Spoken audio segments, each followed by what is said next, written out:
Assalamualaikum warahmatullahi wabarakatuh. Perkenalkan, saya Wisna SPD, Kepala TK Anugerah Aisyah, Kota Bengkulu. Pada kesempatan sekarang ini, saya akan menyampaikan aksi nyata saya dengan topik kurikulum belajar. Mengapa kurikulum perlu berubah? Yuk, kita lihat dulu apa itu kurikulum.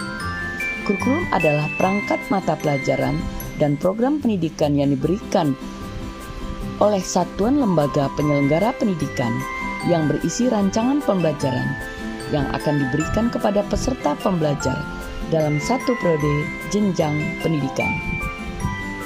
Ayo kita pahami apa itu pendidikan. Menurut Ki Hajar Dewantara, pendidikan adalah upaya untuk memajukan pertumbuhannya pendidikan, budi pekerti, atau kekuatan batin dan karakter, pikiran, serta tumbuh anak. Sebelum kita memahami mengapa kurikulum harus berubah, ayo kita lihat dulu fungsi kurikulum menurut Alexander Inglis. Yang pertama adalah fungsi penyesuaian. Pada kesempatan ini, penyesuaian diri dengan perubahan yang terjadi di lingkungan, karena lingkungan bersifat dinamis, artinya dapat berubah-ubah. Yang kedua adalah fungsi integrasi, adalah sebagai penyesuaian yang mengandung makna bahwa kurikulum merupakan alat pendidikan yang mampu menghasilkan pribadi-pribadi yang sempurna, yang dapat dibutuhkan dan berintegrasi dengan masyarakat. Yang ketiga, fungsi berdiferensiasi adalah sebagai alat yang memberikan pelayanan berbagai perbedaan di setiap siswa yang harus dihargai dan dilayani. Yang keempat, fungsi persiapan sebagai persiapan yang mengandung makna bahwa kurikulum sebagai alat pendidikan mampu mempersiapkan siswa ke jenjang selanjutnya dan juga dapat mempersiapkan diri dapat hidup dalam masyarakat jika tidak melanjutkan pendidikan. Seterusnya adalah fungsi pemilihan. Sebagai pemilihan adalah memberi kesempatan kepada siswa untuk menentukan pilihan program belajar sesuai dengan minat dan bakatnya. Selanjutnya, fungsi dianoktik. Sebagai dianoksi mengandung makna bahwa kurikulum adalah alat pendidikan yang mampu mengarah dan memahami potensi siswa serta kelemahan dalam dirinya. Jika telah memahami potensi dan mengetahui kelemahannya, maka diharapkan siswa dapat mengembangkan potensi dan perbaikan kelemahannya.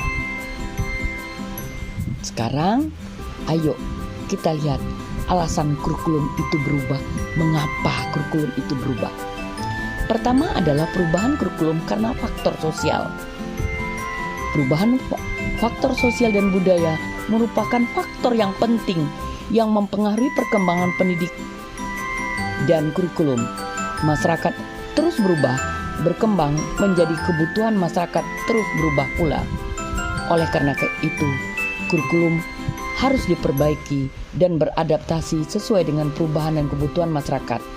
Perubahan sosial budaya membawa perubahan dalam pandang dan perilaku masyarakat, termasuk pandangan perilaku siswa. Yang kedua adalah faktor kemajuan teknologi. Kemajuan teknologi merupakan faktor yang mempengaruhi perkembangan pendidikan dan kurikulum karena kecepatan perkembangan teknologi akan menimbulkan tantangan bagi pendidik untuk terus beradaptasi.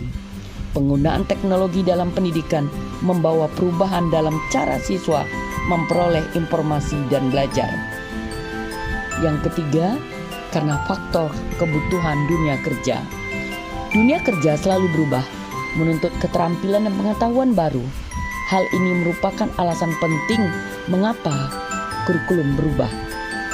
Adanya perubahan kurikulum bisa memastikan bahwa siswa memperoleh keterampilan dan pengetahuan yang relevan dan memadai agar persiapan masa depan mereka dalam dunia kerja.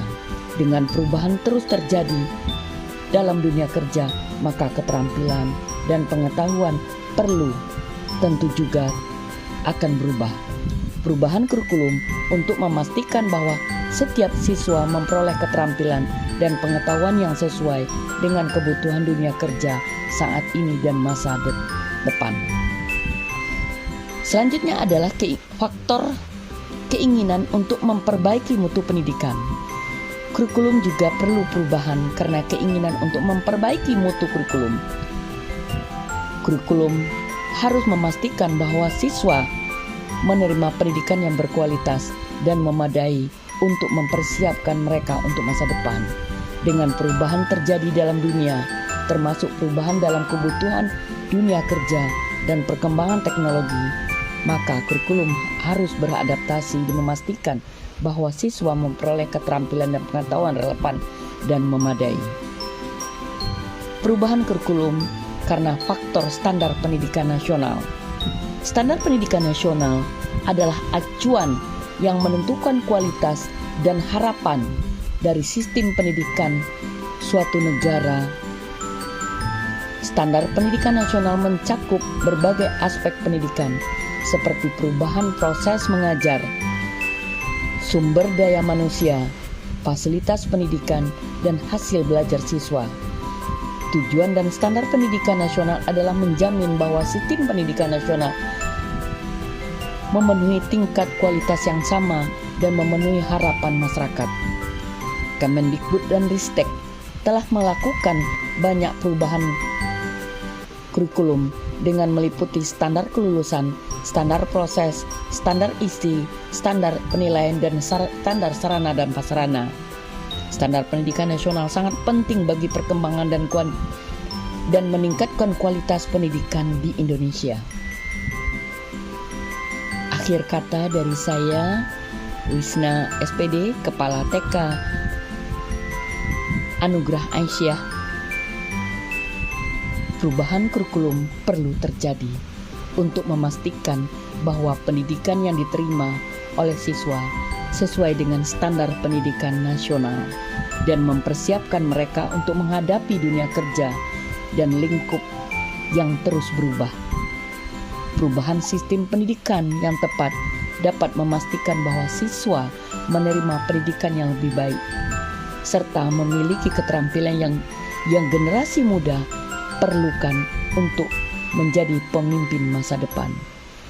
Kurikulum perlu berubah, juga dapat membantu memastikan bahwa pendidikan tetap relevan dan up to date dengan perkembangan teknologi dan pengetahuan. Oleh karena itu, perubahan kurikulum perlu dilakukan secara berkala dan didukung oleh semua pihak. Selain itu, perlu memastikan apakah perubahan tersebut berhasil dan memberikan dampak positif bagi peningkatan kualitas pendidikan. Terima kasih.